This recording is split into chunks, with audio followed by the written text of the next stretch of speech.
14 भुवन से निकले मैया मोर भवानी दाई गली गली भवन भूलाए हो माई गली गली भवन भूलाए हो माई सेवाला ले ले महारानी मोर गली गली भवन भूलाए हो माई 14 भुवन से निकले मैया मोर भवानी दाई गली गली भवन भूलाए हो माई गली गली भवन भूलाए हो माई सेवाला ले ले महारानी मोर गली गली भवन भूलाए हो माई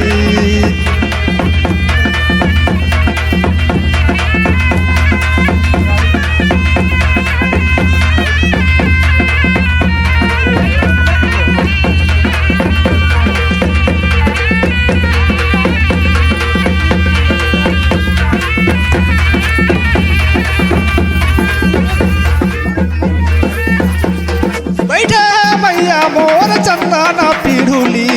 चंदन पीढ़ुली दाई करते लोहे के सिंगार हो माई करते लोहे के सिंगार हो माई सेवाला ले ले महारानी मोर करते लोहे के सिंगार हो माई बैठे मैया मोर चंदन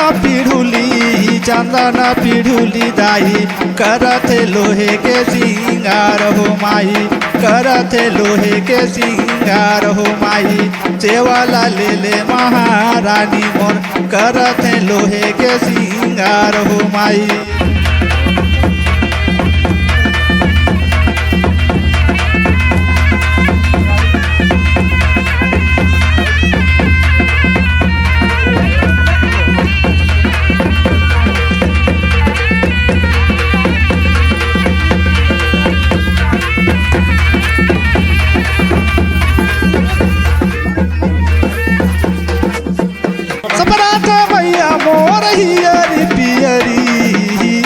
पियरी दाई ओढ़ते लाली मोर चूनरी गे दाई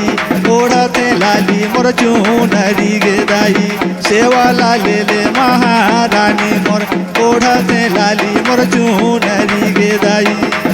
सपरात मैया मोर हियरी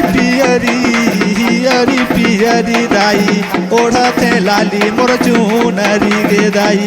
ओढ़ते लाली मोर चूनरी गे दाई सेवाला ले ले महारानी मोर ओढ़ते लाली मोर चूनरी गे दाई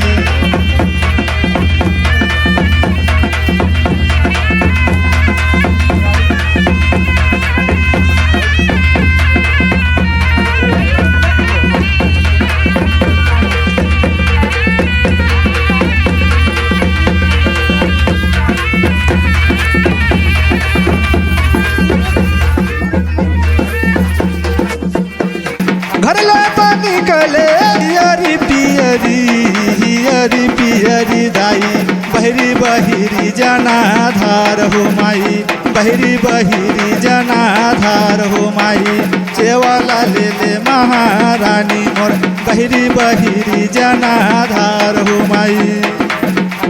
एक गली घूमे दूसरो गली घूमे दाई कोई राड़ी मुख नहीं खोले कोई राड़ी मुख नहीं खोले हो माई सेवाला ले ले महारानी मोर कोई राड़ी मुख नहीं खोले हो माई